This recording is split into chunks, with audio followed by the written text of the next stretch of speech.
एक टाइम था जब अनिल अंबानी अपने घर से ऑफिस तक हेलीकॉप्टर से जाते थे। उन्होंने अपनी वाइफ को बर्थडे में 400 करोड़ की बोट गिफ्ट की थी और 2008 में करीब 2 लाख करोड़ की नेटवर्थ के साथ वो दुनिया के 6th रिचेस्ट मैन थे। लेकिन फिर अगले 10 सालों में जो हुआ वो अनबिलीवेबल था। देखते ही देखते उनका बिजनेस एम्पायर कोलैप्स कर गया और उनकी नेटवर्थ सीधा जीरो हो गई। आखिर वो कौन सी गलतियां थी जिसने अनिल अंबानी को उनके घुटनों पे ला दिया? आखिर उनके शॉकिंग डाउनफॉल का कारण क्या था? आइए जानते हैं इस वीडियो में। 6 जुलाई 2002 को इंडिया के one of the greatest businessman Dhirubhai Ambani अपनी आखिरी सांसें लेते हैं। वो 40 साल पहले केवल 500 रुपए के साथ मुंबई आए थे और आज अपने बेटों के लिए 25,000 करोड़ का बिजनेस एम्पायर छोड़ के जा रहे थे। उनकी डेथ के बाद करीब 2 महीने तक मुकेश और अनिल अंबानी ने साथ में रिलायंस को संभाला, लेकिन फिर उनके बीच की दरारें काफी बढ़ गई, जिसके 3 कारण थे। धीरूभाई अंबानी ने अपनी डेथ से पहले कोई भी विल या सक्सेशन प्लान नहीं बनाया था, मतलब बिजनेस को अपने बच्चों के बीच में डिवाइड नहीं किया था, जिस कारण दोनों भाइयों के बीच बिजनेस का कंट्रोल गेन करने के लिए डिस्प्यूट्स चालू हो गए। कॉन्फ्लिक्ट का दूसरा कारण था बिजनेस के लिए दोनों का अलग अलग विजन होना। जहां मुकेश अंबानी टेलीकॉम बिजनेस में इन्वेस्ट करना चाहते थे, वहीं Anil Ambani power generation business को ग्रो करना चाहते थे। लेकिन रिलायंस के पास इनमें से केवल एक प्रोजेक्ट में इन्वेस्ट करने का पैसा था और फाइनली रिलायंस ने टेलीकॉम बिजनेस में इन्वेस्ट किया। नेचुरली अनिल अंबानी इस बात से काफी नाराज थे। डिस्प्यूट का फाइनल कारण था अनिल अंबानी की लाइफस्टाइल। अनिल अंबानी काफी फ्लैम्बॉयंट और आउटगोइंग नेचर के थे। उन्होंने पॉलिटिक्स में एंट्री ले ली थी और समाजवादी पार्टी के थ्रू राज्यसभा एमपी बन गए थे। ऑल्सो रिपोर्टेडली फैमिली ने अनिल अंबानी के फिल्म एक्ट्रेस टीना मुनीम से शादी करने के फैसले को अपोज किया था, लेकिन उन्हें झुकना पड़ा जब अनिल ने घर छोड़ने की धमकी दे दी। लेकिन मुकेश अंबानी अनिल अंबानी के पॉलिटिशियंस और बॉलीवुड सेलिब्रिटीज से क्लोजनेस से खुश नहीं थे। दोनों भाइयों के बीच बढ़ते डिस्प्यूट्स को देखते हुए उनकी मदर कोकिला बेन रिलायंस ग्रुप को दोनों भाइयों में इक्वली डिवाइड करने का फैसला लेती हैं। 18 जून 2005 के दिन इस बंटवारे को ऑफिशियली पब्लिक किया जाता है। मुकेश अंबानी के हिस्से में रिलायंस इंडस्ट्रीज और आईपीसीएल आती है, जो बाद में कंबाइंड होके केवल रिलायंस इंडस्ट्रीज के नाम से जानी जाती है। इनका काम था crude oil refining, petrochemicals production और oil and gas exploration, basically Reliance का कोर बिजनेस। दूसरी तरफ अनिल अंबानी के हिस्से में रिलायंस कम्युनिकेशन, रिलायंस कैपिटल और रिलायंस पावर आती है। इन कंपनीज को मिलाकर जो ग्रुप बनता है उसे अनिल धीरूभाई अंबानी ग्रुप यानी एडीएजी कहा जाता है। मुकेश अंबानी को ऐसी कंपनीज मिली थी जो ऑलरेडी मैसिव कैश फ्लोज और प्रॉफिट्स जनरेट कर रही थी। दूसरी तरफ अनिल अंबानी के हिस्से में ऐसी कंपनीज आई थी जिनका करंट रेवेन्यू और प्रॉफिट कंपैरेटिवली कम था, लेकिन फ्यूचर ग्रोथ पोटेंशियल बहुत अच्छा था। अनिल अंबानी ने इतना फ्रीडम इससे पहले कभी महसूस नहीं किया था। वो अब जहां चाहे जितना चाहे उतने इन्वेस्टमेंट्स कर सकते थे। इसीलिए सेटलमेंट के केवल 2 दिन बाद ही उन्होंने एडीएजी में हजारों करोड़ों के नए प्रोजेक्ट्स की अनाउंसमेंट्स कर दी। वो रिलायंस पावर के थ्रू 80,000 करोड़ के पावर प्लांट्स लगाने वाले थे, 2,000 करोड़ रिलायंस कैपिटल में इन्वेस्ट करने वाले थे और साथ में इंफ्रास्ट्रक्चर और एंटरटेनमेंट इंडस्ट्री में भी एंट्री लेने वाले थे। इन प्रोजेक्ट्स को फाइनेंस करने के लिए उन्होंने हजारों करोड़ों का डेट यानी लोन भी लिया था। ऑल्सो कुछ ही महीनों बाद उन्होंने रिलायंस कम्युनिकेशन का आईपीओ भी लॉन्च कर दिया था। दूसरी तरफ मुकेश अंबानी ने ऐसी कोई अनाउंसमेंट्स नहीं की, लेकिन क्वाइटली अपने पेट्रोकेमिकल्स के बिजनेस को एक्सपैंड करते रहे और रिटेल इंडस्ट्री में भी एंट्री ली। सेटलमेंट के केवल 1 साल बाद दोनों भाइयों की नेटवर्थ बहुत तेजी से बढ़ रही थी। मुकेश अंबानी की नेटवर्थ 8.5 बिलियन डॉलर से बढ़कर 20 बिलियन डॉलर्स पहुंच गई थी। दूसरी तरफ अनिल अंबानी की नेटवर्थ 5.7 बिलियन डॉलर से बढ़कर करीब 18 बिलियन डॉलर्स की हो गई थी और इसी के साथ वो दुनिया के 18th रिचेस्ट इंसान बन गए थे। लेकिन शायद वो इससे खुश नहीं थे, क्योंकि उनके बड़े भाई अभी भी उनसे 4 प्लेसेस आगे थे। अनिल अंबानी की नेटवर्थ इतनी तेजी से रिलायंस कम्युनिकेशन के आईपीओ से बढ़ी थी और 2008 में अब वो अपनी दूसरी कंपनी रिलायंस पावर का आईपीओ लाने वाले थे। उस समय रिलायंस पावर 12 अलग अलग पावर प्रोजेक्ट्स में एक साथ काम कर रही थी। इन 12 प्रोजेक्ट्स में से अनिल अंबानी का ड्रीम प्रोजेक्ट था दादरी प्रोजेक्ट, जो नेचुरल गैस का यूज करके करीब 7,500 मेगावाट की इलेक्ट्रिसिटी जनरेट करने वाला था। पूरा होने के बाद ये वर्ल्ड का largest gas fired power plant बनने वाला था। कंपनी का फ्यूचर काफी अच्छा लग रहा था। इसीलिए जब जनवरी 2008 में इसका आईपीओ लॉन्च हुआ तो 1 मिनट के अंदर अंदर वो फुली सब्सक्राइब हो गया। कंपनी ने करीब 11,500 करोड़ रुपए रेज कर लिए और ये अपने टाइम का इंडिया का सबसे बड़ा आईपीओ बन गया। साथ में रिलायंस कम्युनिकेशन भी 2008 तक इंडिया की 2nd लार्जेस्ट टेलीकॉम कंपनी बन चुकी थी और रिलायंस कैपिटल भी तेजी से ग्रो कर रही थी। बेसिकली ADAG अपने पीक पे था। इसी के चलते 2008 में अनिल अंबानी की नेटवर्थ $18 बिलियन से बढ़कर $42 बिलियन यानी करीब 2 लाख करोड़ तक पहुंच गई और वो पूरे वर्ल्ड के छठे सबसे अमीर इंसान बन गए, मुकेश अंबानी से केवल एक स्पॉट पीछे। अनिल अंबानी की फिलॉसफी थी तेजी से सोचना और तेजी से आगे बढ़ना, और इसी फिलॉसफी ने उन्हें शॉर्ट टर्म में सक्सेसफुल भी बनाया। पर शायद अपनी इसी सक्सेस को एंजॉय करते हुए वो तेजी और जल्दबाजी में फर्क करना भूल गए। बाहर से उनका बिजनेस एम्पायर काफी स्ट्रॉन्ग दिख रहा था, लेकिन रियलिटी में वो एक रेत के महल जैसा था जो बहुत जल्द ढहने वाला था।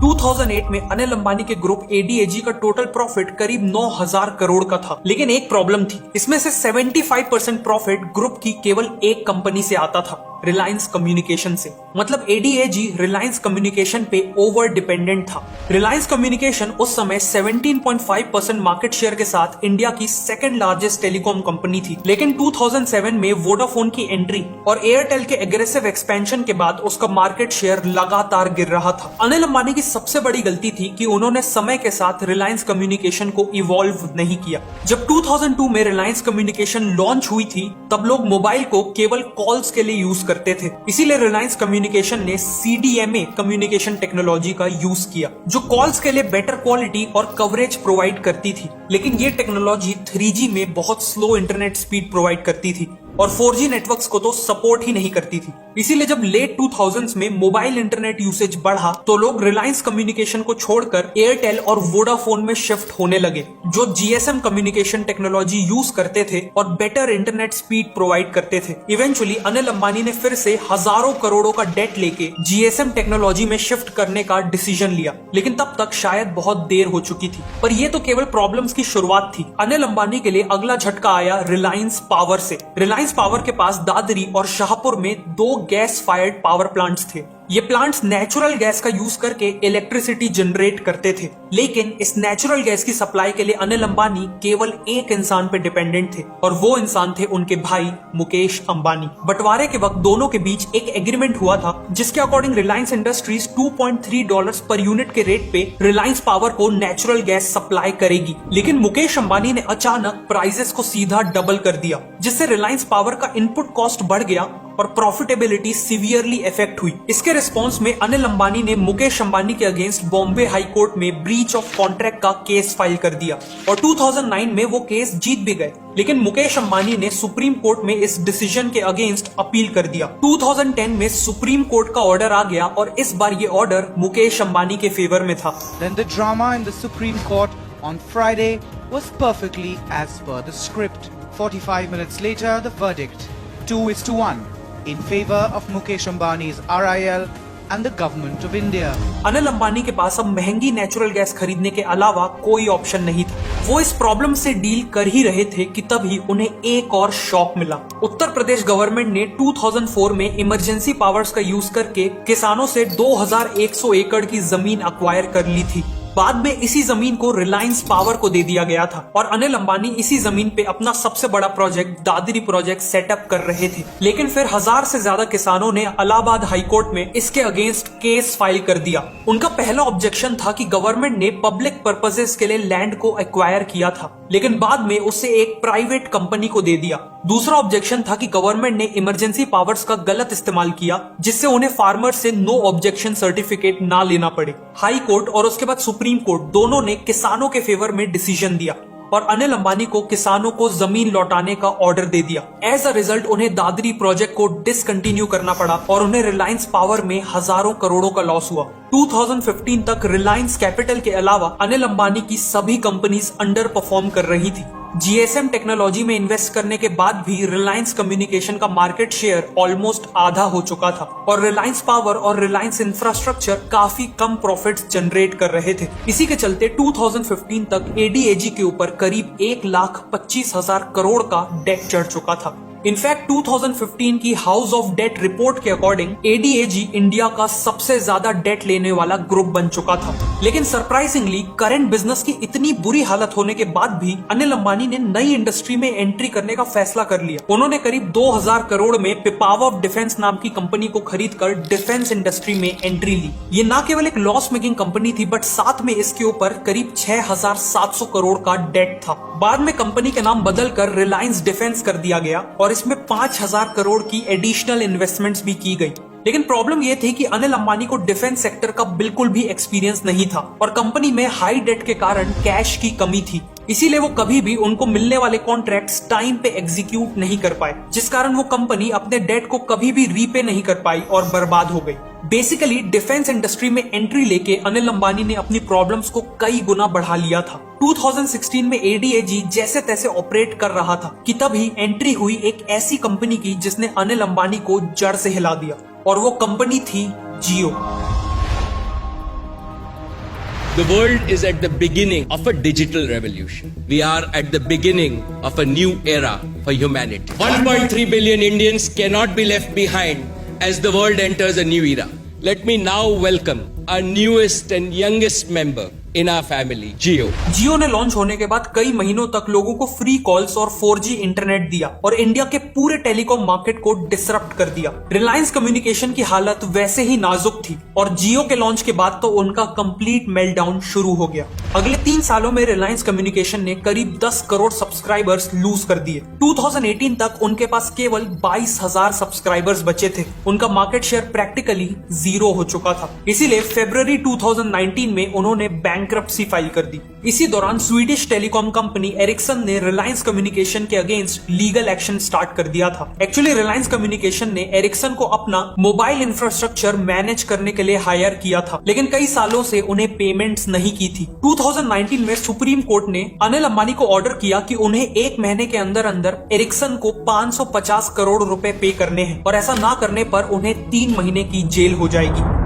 उनके जेल जाने को कोई नहीं टाल सकता था कि तभी आखिरी दिन मुकेश अंबानी ने एरिक्सन के ड्यूज पे किए और अनिल अंबानी को बचा लिया। इस दौरान रिलायंस कैपिटल अनिल अंबानी की लास्ट होप थी, बट अनफॉर्चुनेटली 2019 तक वो भी बर्बाद होने की कगार पे थी। रिलायंस कैपिटल के कई बिजनेसेस में से एक बिजनेस था कॉर्पोरेट फाइनेंसिंग, जिसमें वो दूसरी कंपनीज को लोन देते थे। अनफॉर्चुनेटली उन्होंने हजारों करोड़ों का लोन अनिल अंबानी की ही दूसरी कंपनीज को दिया था और वो पैसा अब डूब चुका था। ऑल्सो रिलायंस कैपिटल की एनुअल रिपोर्ट्स में पाया गया कि कंपनी ने हजारों करोड़ों का लॉस होने के बाद भी अपने शेयर होल्डर्स को करीब 400 करोड़ का डिविडेंड दिया है। मतलब कंपनी को लॉस में चलाने के बावजूद अनिल अंबानी उससे अपनी पर्सनल वेल्थ के लिए करोड़ों रुपए निकाल रहे थे और इन्हीं कारणों से रिलायंस कैपिटल का भी डाउनफॉल हो गया। एडीएजी की खराब हालत को देखते हुए जिन बैंक्स ने उन्हें लोन दिया था, उन्होंने पैसा वसूलने के लिए अनिल अंबानी के अगेंस्ट केसेस फाइल कर दिए। अब क्योंकि उनकी हर कंपनी लॉस में थी, इसीलिए लोन चुकाने के लिए उन्हें एक के बाद एक अपने एसेट्स